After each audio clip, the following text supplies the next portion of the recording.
आज हम कक्षा 10वीं के अध्याय 1 का 1.1 का पहला प्रश्न देखेंगे।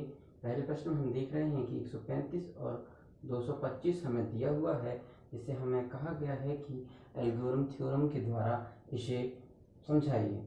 हम जानते हैं कि HCF निकालने के लिए 225 को हम बीच में लेते हैं और 135 जो कि उससे छोटी संख्या है उसको हम साइड में लेते हैं। अब हम 225 में 135 का भाग देते हैं तो एक बार जाता है और हमारे पास 90 बचता है। फिर 135 को अब हमको अंदर लिखना होता है, तो हम 135 को अंदर लिख रहे हैं। 90 की दूरियां पढ़ते हैं 135 पे, तब हम देखते हैं कि एक बार जाती है और जिससे हमें 45 शेष बचता है। जब 45 शेष बचता है तो आप लोग देख रहे हैं, हम दोबारा 90 को भी अब अंदर लिखेंगे। 90 को अंदर लिखने पे अब ये बात को गौर करिए कि 45 की दूरियां दो बार जा रही है। 45 दूनी 90, शेष फल हमें 0 जब हमें शेष फल 0 मिलेगा तब हम देखेंगे कि उल्टे साइड में जो हमारा बचेगा, जिससे हम 0 बचाते हैं, जिसके द्वारा भाग देने पे 45 से भाग देने पे 0 आया, अतः हमारा HCF क्या है, 45 है। हम आगे देखते हैं इसको लिखने का एल्गोरिथम थ्योरम के द्वारा लिखने का तरीका। 225 बराबर 135 गुणित 1 क्योंकि एक बार गया था और धन 90 क्योंकि हमें 90 प्राप्त हुआ था। इसके बाद हम 135 पे भी दिए थे, इसीलिए 135 बराबर 90 का दिए थे तो 90 गुणा कितने बार, एक बार गया था, धन शेष पर हमें 45 मिला था। सेम इसी पोजीशन पे दोबारा हमने 90 का भी दिया था। 90 में हमने किसका दिया था, 45 का। हमें क्या मिला था, दो बार गया था और हमें 0 मिला था, जिससे भाग देने पर 0 प्राप्त हो, वह हमारा HCF है। अब हम 1.1 के प्रश्न नंबर 4 की बात कर रहे हैं। अब हम 1.1 के प्रश्न नंबर 4 की बात कर रहे हैं, जिसमें आप देखेंगे कि आपको मान दिया हुआ है प्रश्न। अब माना कोई धनात्मक पूर्णांक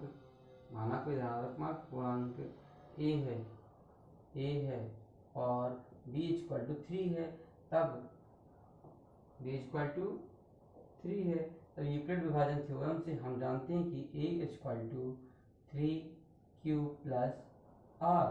तो हमें सिद्ध करना है 3q, हमने माना है a = 3q + r = यदि हम 0 लेते हैं तब 3q + 0, भाई 3q + 0 तो क्या हो जाएगा 3q।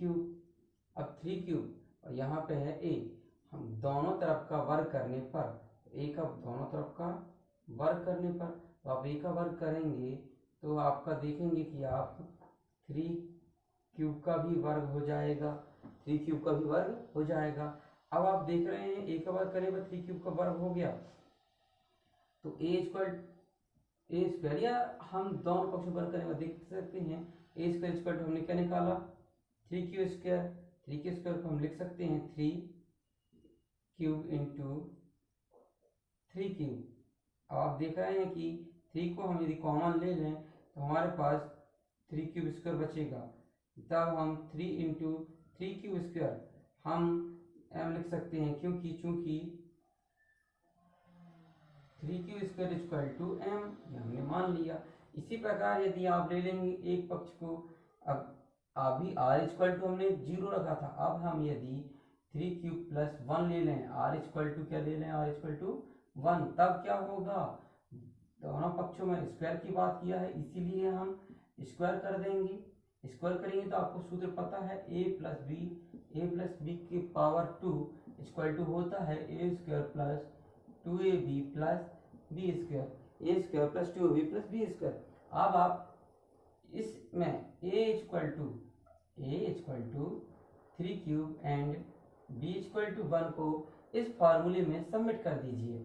आप देख रहे हैं a² मतलब 3 का स्क्वायर + 2 × 3 × b की वैल्यू 1 है और प्लस b की वैल्यू मतलब 1 का स्क्वायर। आ रहा है समझ में। अब आप देखिए 3 क्यूब के स्क्वायर को हम 3 इंटू 3 क्यूब का स्क्वायर भी लिख सकते हैं।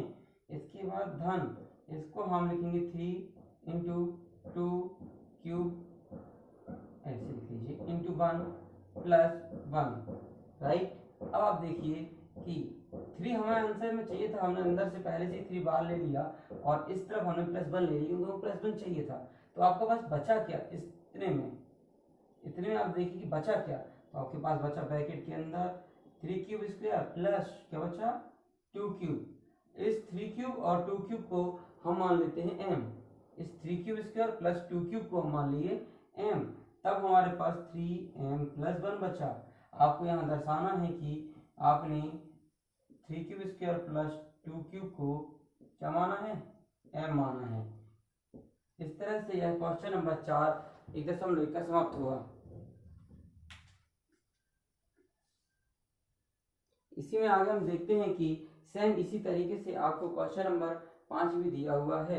क्वेश्चन नंबर 5 में आपको ज़्यादा कुछ नहीं ऐसे ही लेके चलना है कि आपको अभी हमने स्क्वायर वाला कराया, अब आपको घन वाला करना है, तो होगा सब कुछ वही।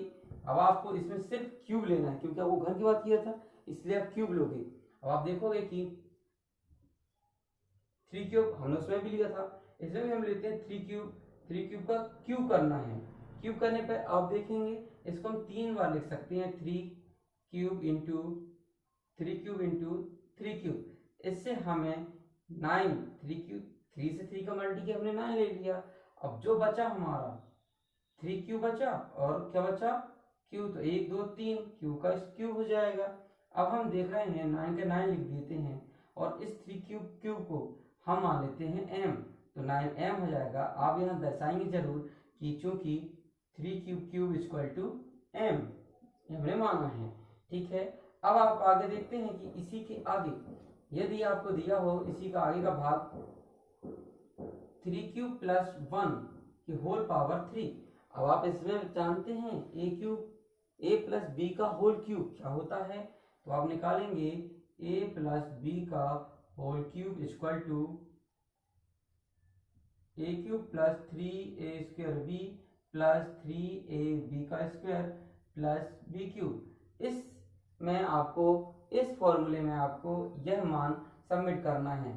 अब आप देखेंगे a की value 3 cube plus 3 into 3 cube का होल स्क्वायर इंटू b की value 1 plus 3 into 3 cube into 1 का स्क्वायर प्लस b की वैल्यू 1 का क्यूब। आ रहा है समझ में। अब आप देखेंगे इसको सुधार लो, 3 क्यूब को हम लिख सकते हैं 3 बार लिख सकते हैं, या आप अभी पहले यहाँ कर चुके हैं, इसको हम यहाँ ऐसे सुधार कर लिख सकते हैं कि 9 इंटू 3 क्यूब की पावर 3 प्लस यहाँ आप इसको कर सकते हैं 3 3 जा 9 इंटू 3 क्यूब स्क्वायर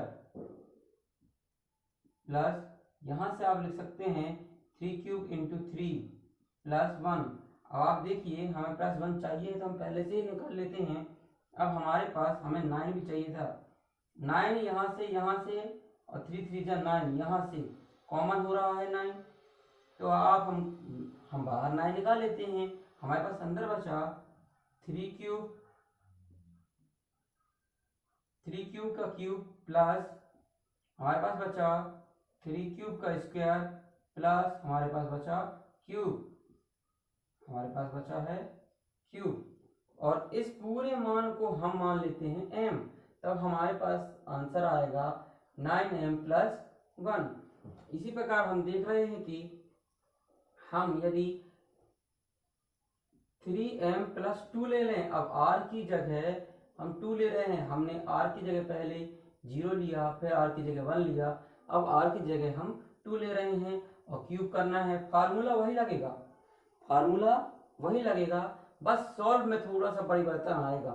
आप देखिए फार्मूला वही है, आप एक बार फार्मूला देख सकते हैं और उसी फार्मूले हम दोबारा वैल्यू पुट कर रहे हैं।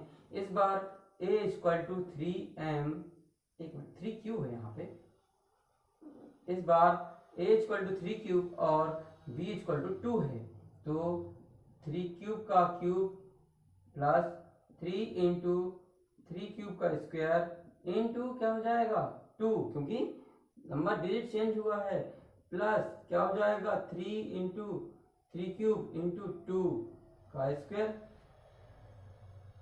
2 का स्क्वायर और प्लस 2 की पावर 3। अब आप इसको आगे बढ़ाइए और देखिए 3 क्यूब का क्यूब, इसको हम फिर वही चीज हमने एक बार कर चुका है, आप कर सकते हैं 3 इंटू 3 क्यूब की पावर 3 प्लस इसको फिर वही 9 इंटू 3 क्यूब की पावर 2 इंटू 2 प्लस यहां से वही चीज 3 3 जा 9 क्यूब इंटू 2 की पावर 2 प्लस 8। और सुधारो, आप देखेंगे यहां से क्या कॉमन निकल रहा है 9, अंदर क्या बचा 3 क्यूब की पावर 3 प्लस ये बचा, इसको हम करेंगे 3 दूनी 6 6 क्यूब की पावर 2 प्लस इसको लिखेंगे हम 2 2 जा 4 और क्यूब का क्यूब ब्रैकेट बंद 8 बचा हमारा।